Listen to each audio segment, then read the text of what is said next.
The focus as well at the Madlanga Commission has really been on how certain municipal tenders have been handled.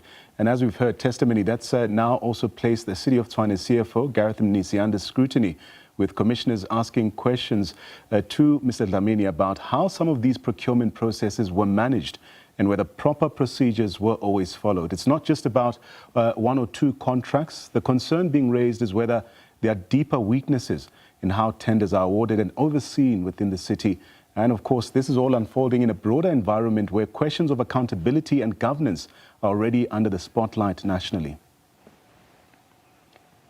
So as you've heard there, that's Umashi Dlamini continuing to give his testimony until the commission just wrapped up a short while ago. He's being alleged of colluding with others to rig tenders, and also two notable companies being mentioned there in that last snippet of the proceedings, El Shaddai and Ngapeshea. Also, let's remind ourselves that some of these companies are also linked to the suspended Sergeant Faninkosi, who also appeared in court this week applying for bail in another matter. And all of this stems essentially from the Madlanga Commission of Inquiry, and the testimony that we have heard so far really centering around how these contracts are actually awarded, but also looking at Mr. Dlamini's own role in the rigging of these tenders as well. Just to mention that in a short while, we will be speaking to our SABC News reporter, Kenny Mapanga, who is at the Madlanga Commission, and of course keeping us front and center of these hearings as well, and also very lengthy testimony being heard from as early as 9:30 this morning. And as you saw there, just adjourning at 4 p.m. or just shortly before 4 p.m. As the Commission prepares to hear more evidence from Mr. Dlamini, who is expected to return to this commission when it does resume next week on Tuesday. But very important testimony coming out from these proceedings. El Shaddai is mentioned, Ngapeshea, and these companies also being mentioned as part of 7 companies that were apparently identified in this effort to rig tenders in the city as well. Let's go to our SABC News reporter, Kenny Mapanga, who joins us from the Madlanga Commission with the latest. Kenny, we've heard key testimony, but also commissioners really poking holes at the version being presented by Mr. Dlamini. What for you were the key findings from the Madlanga Commission so far?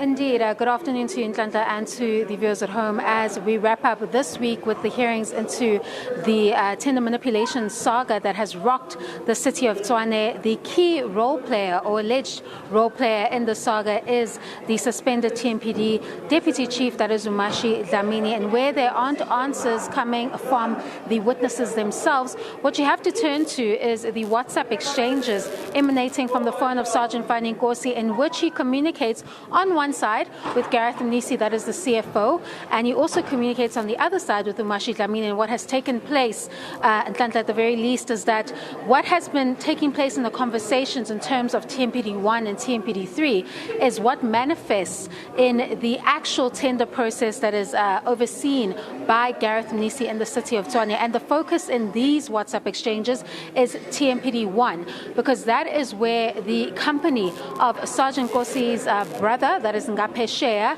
competes for the bid.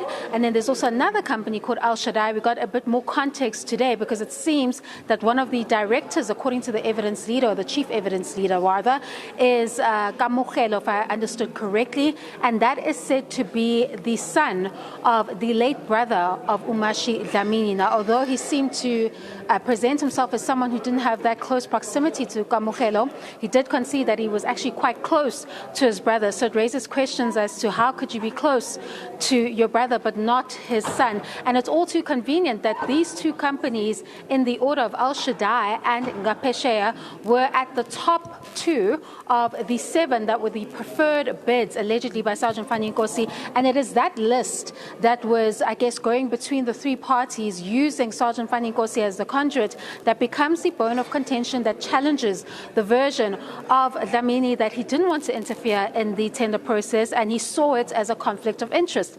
If that indeed was true, then the conduct that follows doesn't match his version that he actually saw it as a conflict of interest and he didn't want to participate, because what you do see is that this list of preferred bidders, it bounces between Dlamini and Mnisi through Sergeant Fanny Nkosi as that alleged conduit. And even worse, what we're hearing from the evidence is that he is stating that when he forwarded a message about Victor receiving the mandates, that is the mandate of the preferred bidders, that becomes a bit interesting in terms of understanding or interpreting the conduct of the three, because what you see is that Victor is sitting on the bid evaluation committee, which is quite critical for these companies to make it to the next round, which is the BAC, in which Gareth Nisi chairs. And what he is saying is that that was a message he received from a Nico, who he then forwards to Sergeant Fanny Nkosi. Now, the only inference that you can draw is that he was forwarding it to Sergeant Fanny Nkosi for it to get to the CFO, because the three were allegedly part of this colluded effort to allegedly manipulate the tender outcome with the security tender, because there's no reason why he would be forwarding that preferred list to Sergeant Fanny Nkosi in the first place, one, a person who is outside of the network, and then secondly, why it would need to go to the CFO, who has repeatedly stressed on the witness box that he has nothing to do with that particular process and he doesn't have access to the documents, and he only deals with the bid adjudication committee after everything is cleared by that probity report. Now, if you look at all of these actions together and what the text exchanges tell you, the only inference that could be drawn is that allegedly the three were trying to allegedly rig that particular tender, but you see them, all three of them, denying that this actually existed, all of them stating that they were trying to check compliance. That too also falls under scrutiny, because we know that when they're exchanging the preferred list, the bid has already passed the process of compliance and is now heading towards the bid evaluation committee, in which Victor sits, and that WhatsApp exchange about Victor allegedly receiving that mandate becomes important because it ties into the overall allegations that this was allegedly a coordinated effort to ensure that these bidders are successful in the security tender. And lo and behold, what you do see at the end of the process is that Ngapeshe is awarded, and so is Al Shaddai. So certainly more questions for Dlamini when he returns for that cross-examination on Tuesday, where more questions are going to be put to him, and he's going to continue to be tested on his alleged role in the tender manipulation saga. It's over to you in studio.